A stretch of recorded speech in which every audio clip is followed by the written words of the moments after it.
Hello guys, greetings from Placements Key. I'm Pradyumna, one of the co-founders of Placements Key. I welcome you all to the lecture series on TCS NQT, previous year questions. Okay. Now I'll be covering the exact questions that were asked on October 24th. Okay, and slot 2, the afternoon slot. I'll be covering the questions based on logical ability. Okay, I've already uploaded all the videos on the quantitative ability. Now I'm continuing with the logical ability based questions. Among five objects P, Q, R, S and T, R is twice as heavy as T. R is twice as heavy as T. S is 1.5 times as heavy as Q. S is 1.5 times as heavy as Q. So S is equal to 1.5 Q. Then Q and R together weigh as much as S and T together. So is equal to S plus T. And then P and S together are 1.5 times as heavy as Q and T.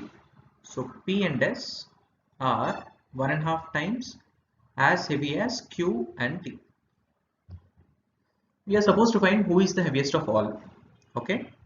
So we have five variables here, right? P, Q, R, S and T. Now we are supposed to find the heaviest of all. So what shall we do? Because we don't have any numbers involved here, we'll try to convert all the variables in terms of only one variable. Okay, because we already have R is equal to 2t. Okay, let's convert everything in terms of t. Okay, so how shall we do that? Let's take these two equations. Okay, let me name the equations. Let me name this as 2, 3 and then 4.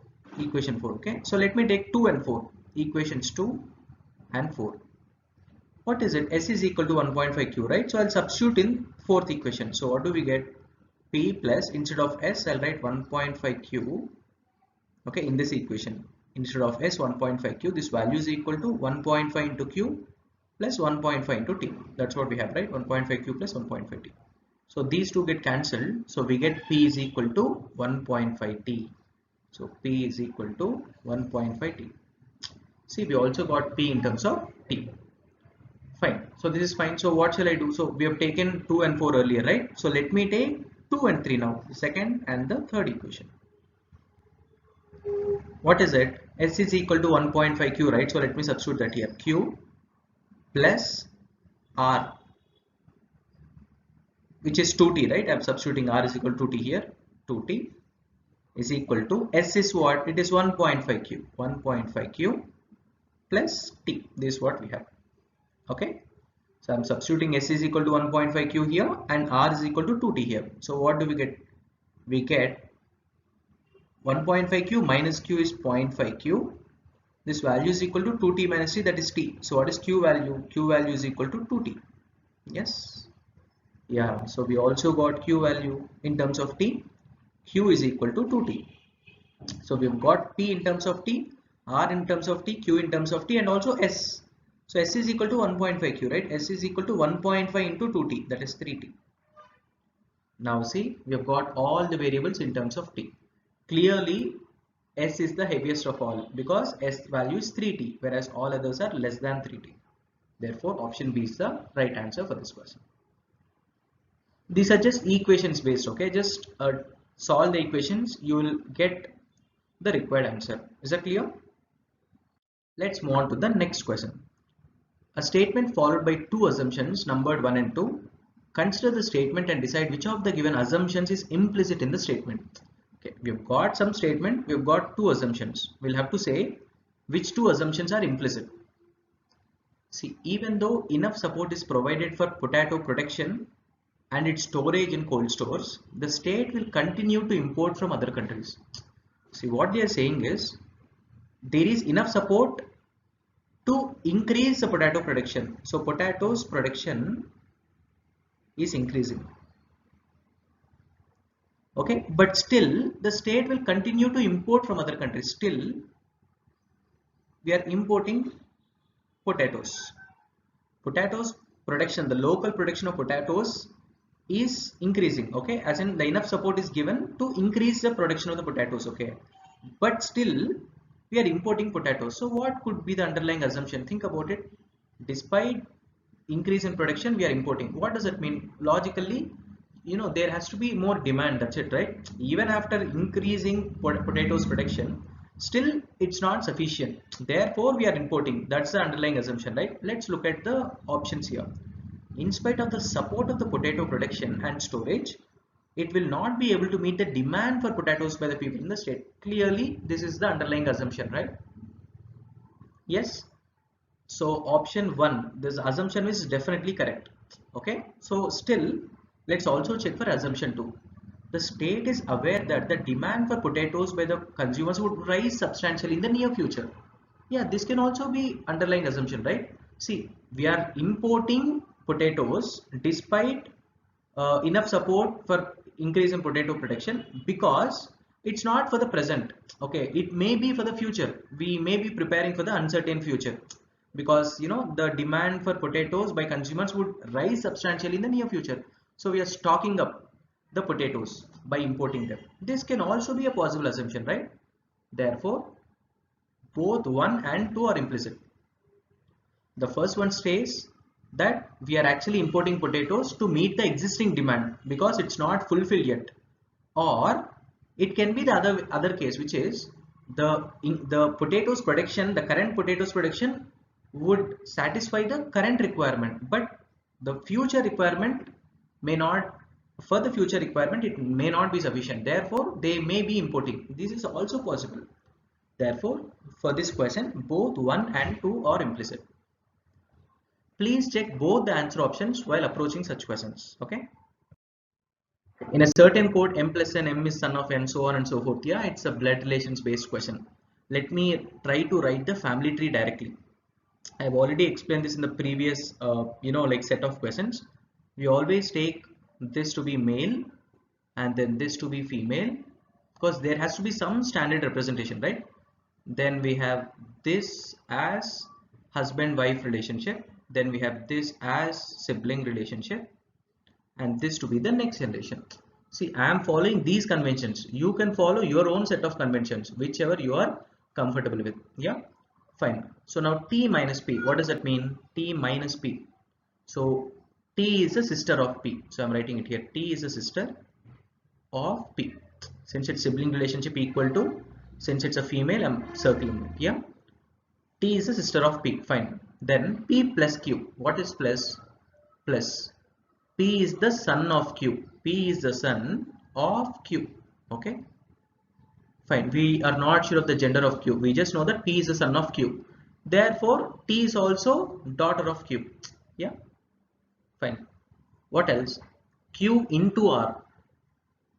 Into. That is, Q is the brother of R. Q is the brother of R. Brother of R. Okay. Now R divided by S. Divided by, where is it? R. R is the husband of S. R is the husband of S. This is what we have. Okay. That is, S is the wife. So let me write the family tree here clearly. Okay. Because there is some congestion there. So Q, and then we have an R. Q and R are brothers, and then R is married to S, and then Q is also married to someone else, and then Q has a daughter a daughter T and a son P. Okay, this is the family tree. Okay, now let's answer the question. So what can we say? Is P the son of S? P is the son of S? No. P is son of Q. Okay, and not the son of R and S. Okay, this is incorrect. Next, Q is the uncle of T. Q is the father of T, right? Q is the father of T, so this is also incorrect. S is the sister of Q. S is not sister of Q. S is sister-in-law of Q. Yeah. Who is S? S is Q's brother's wife. So S is Q's sister-in-law. So this is also incorrect. So clearly this has to be the answer. Still, let's verify it. S is the aunt of T. S is aunt of T. Think about it. Who is S to T? T is father's brother, that is T is uncle's wife.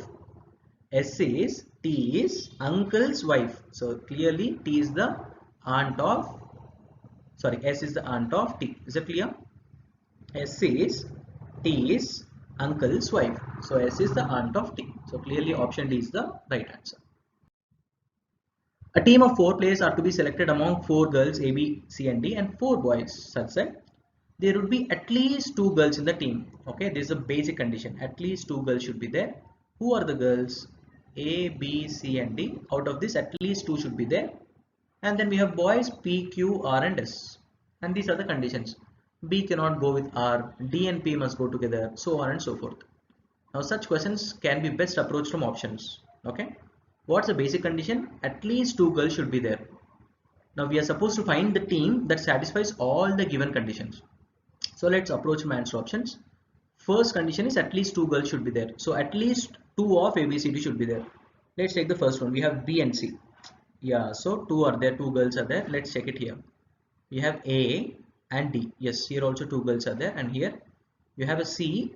Yeah, and then you have QRS. So you don't have 2 girls. You have only 1 girl C. Therefore, this option can be eliminated. Let's take the next option. You have A and B, 2 girls. Yes, so this is also possible. Therefore, one option is eliminated by using the first basic condition. Okay. Now B cannot go with R. See, do we have BR anywhere to eliminate B and R? Yeah. See here you have a B and an R. So we are clearly told that B cannot go with R, but here B and R are going together. So this is also eliminated. So now it boils down to only 2 options, either A or B. Let's go with the next one. D and P must go together. D and P, they are going together. Yes, this is true. And here we don't have D and P, so let's leave it. S cannot be put with A. So A and S can't go together. We don't have A and S together. Yes, so this is also not an eliminator. R and C must be together. You have R and C. See, you have C. That means you should also have an R. But you don't have an R here, right? Therefore, option A is also eliminated. Therefore, option B is the right answer. As told earlier, such questions can be best approached from options. Okay. Let's move on to the next question. Each of the 5 students P, Q, R and S and T, R, S and T studies 2 subjects. So P, Q, R, S and T, they study 2 subjects each. Okay. Fine. And what are the subjects? You have history, and then you have mathematics, then you have English, then you have Sanskrit, and you have science.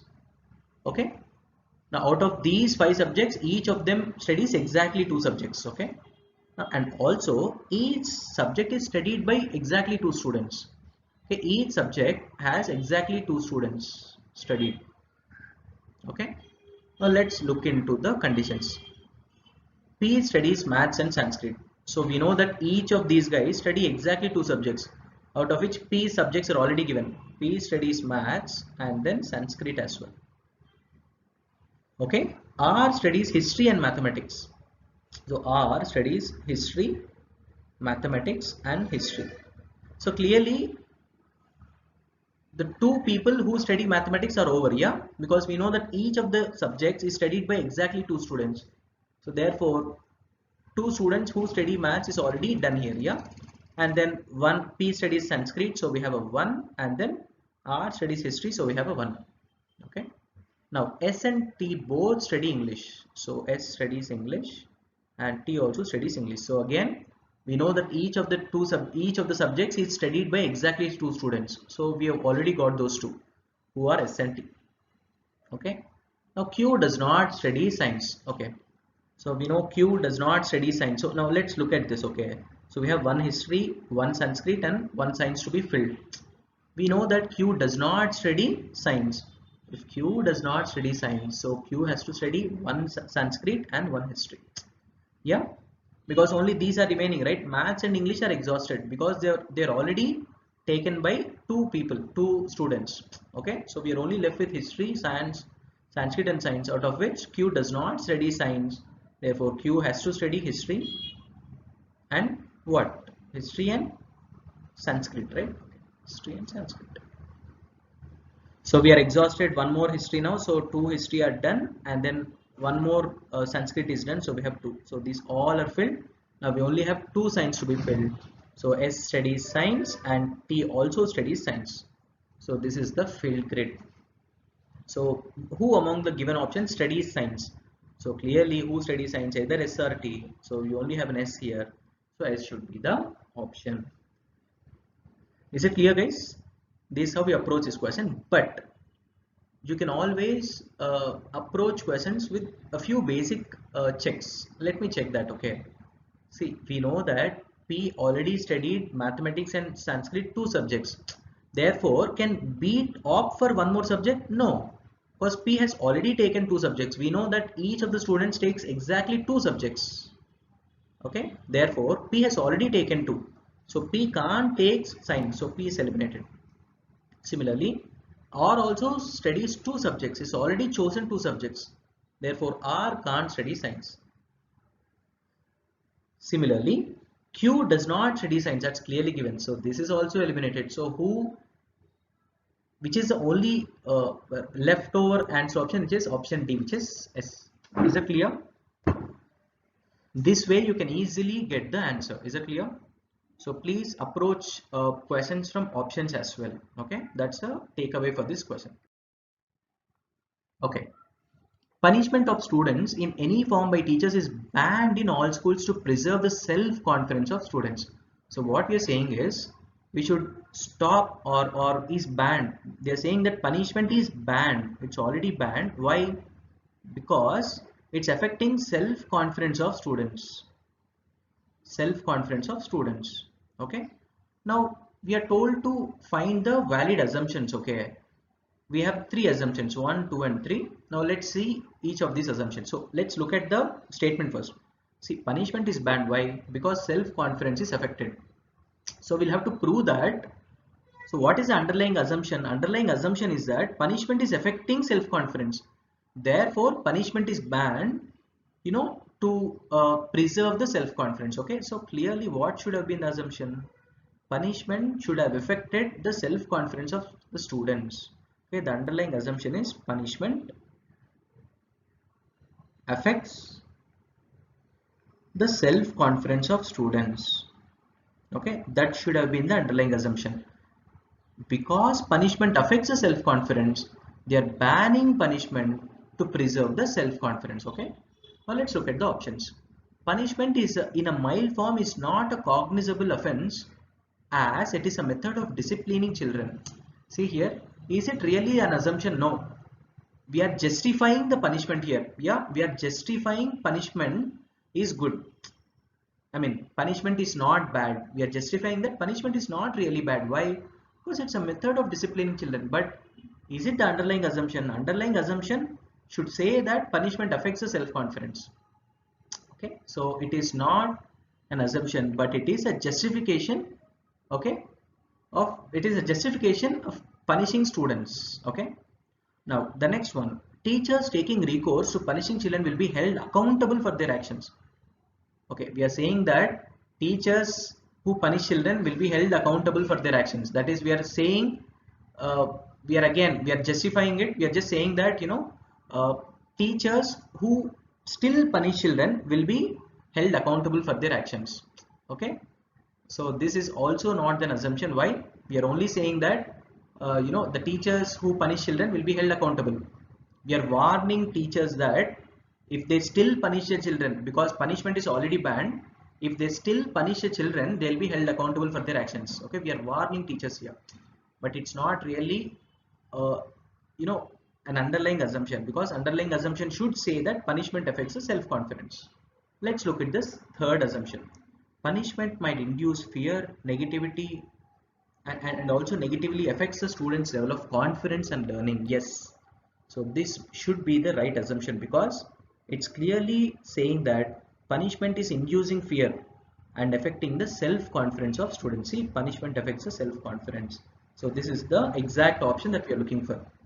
Therefore, only third assumption is implicit. Okay, so as a quick recap, the first one is not an assumption, because the first one is only trying to justify that punishment is not really that bad because it only helps to discipline children. Okay, whereas the second assumption is warning teachers that actually punishment is banned, but if you still punish children, you will be held accountable for your actions. That's what is told. So that is also not really an assumption in this statement. What is the assumption? Assumption is that the punishment is affecting the self-confidence, therefore punishment should be banned. Okay, therefore only third assumption is implicit. Okay, now let's move on to the next one. 1600 employees are working in a company in 4 departments. What are the departments? Let me write it here. Accounts, then we have HR, then we have production, then we have sales. Totally we have 1600 employees. Now 320 of the employees are in accounts. So 320 employees are in accounts with a male female ratio of 5:3. So male female ratio of 5:3. So what does it mean? 8 parts is 320. So 1 part is 40.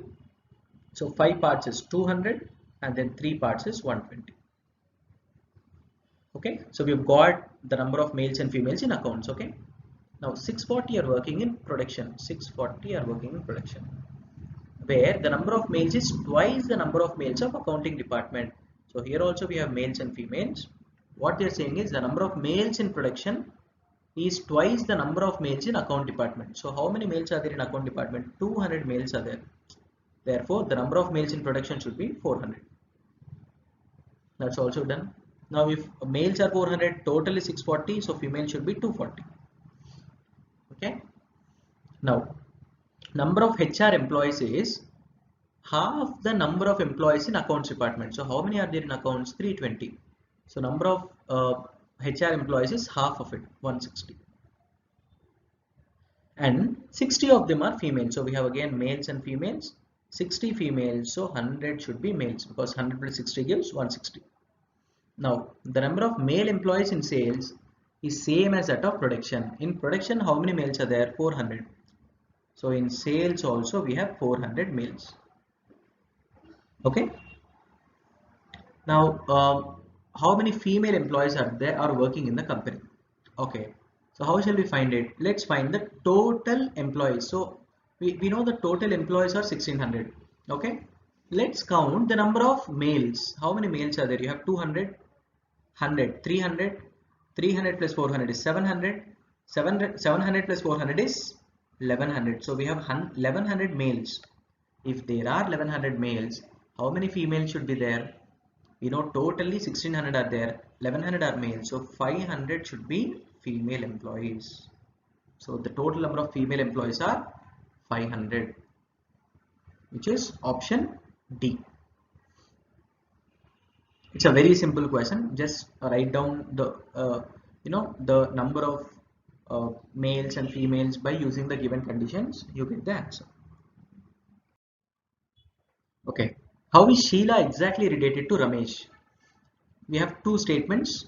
So we'll have to first take the statement 1 alone. If you remember, we've already discussed this in the previous set of questions. Okay. Whenever data sufficiency based questions are there, take the first statement alone. Okay, now what is the first statement? Mary's brother Vikas. So there is Mary and her brother Vikas, okay, is married to Sheila. So Vikas is married to Sheila. Okay, and then Ramesh's mother is sister of Mary. Okay, sister of Mary.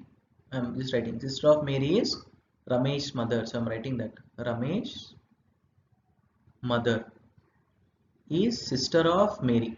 Okay, sister of Mary. So Ramesh's mother. So this should have been Ramesh. Okay. Now what should we find? We should try to answer the question using statement 1 alone. What is the question? How is Sheila exactly related to Ramesh? Who is Sheila to Ramesh? Ramesh, mother's brother's wife. That is, Sheila is Ramesh uncle's wife. Yeah, because Vikas is brother of Ramesh's mother, right? So Vikas is Ramesh's uncle, maternal uncle. So Ramesh's uncle's wife should be Ramesh's what? Ramesh's aunt. Therefore, we are able to answer the question from the first statement alone. We are able to find or answer this question using the first statement alone. Therefore, clearly option D is the right answer. Why? Because we don't have an option which is either 1 alone or 2 alone. Therefore, clearly without even checking for the second option, we can mark option D as the answer. Still, let me solve the second statement also for your understanding. Okay.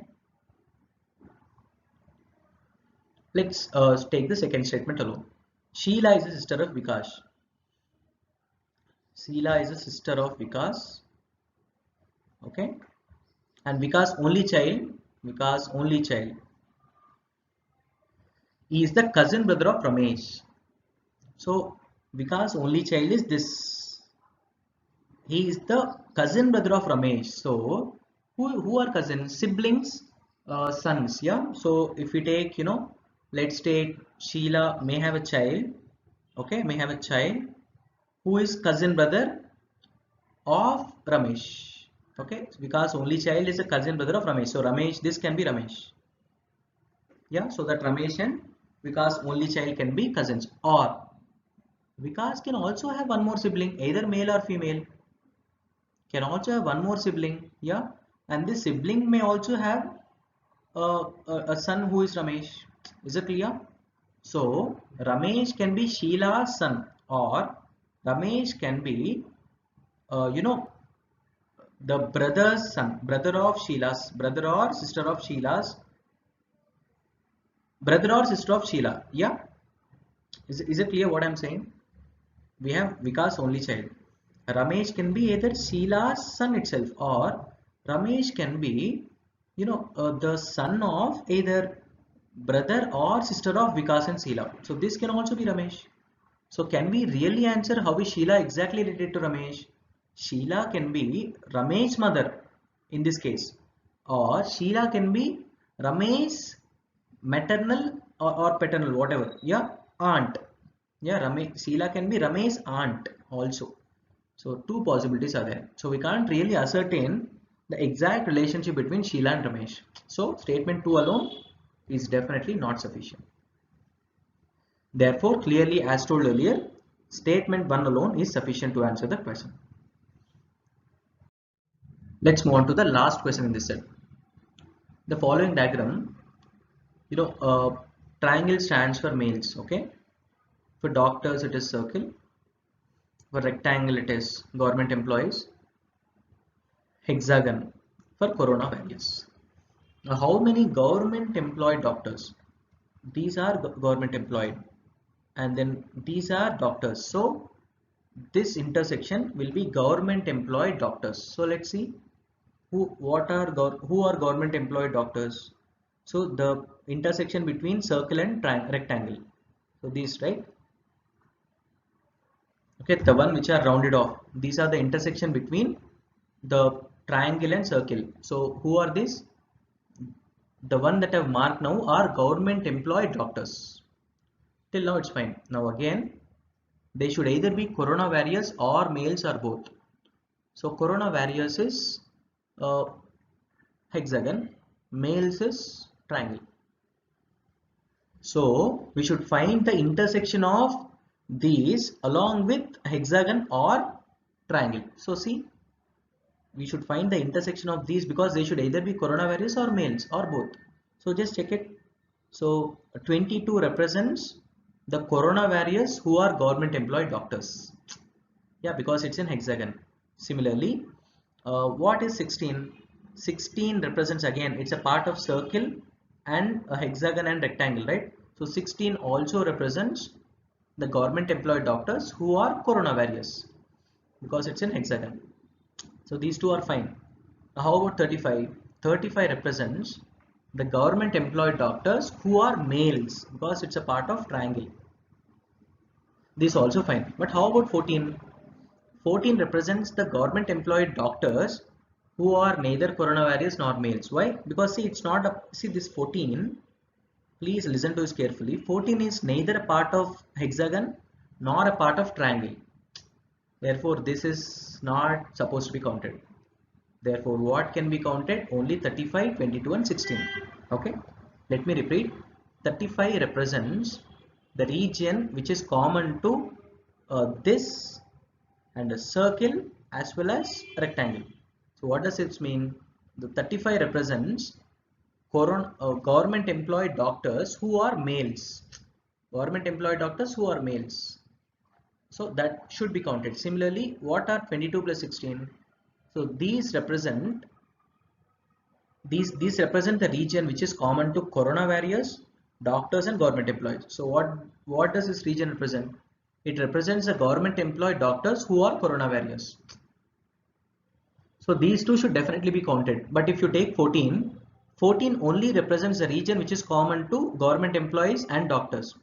Common to rectangle and circle. See, check this region 14. 14 doesn't fall in either triangle nor in hexagon. So 14 should not be counted. So what is the answer? 22 plus 16 plus 35. So 38 plus 35. You get 73. Therefore 73 represents the region who are government employed doctors and are either corona warriors or males or both. Therefore 73 is the right answer for this question. Please try to carefully understand the Venn diagrams, okay, what each of the regions represent.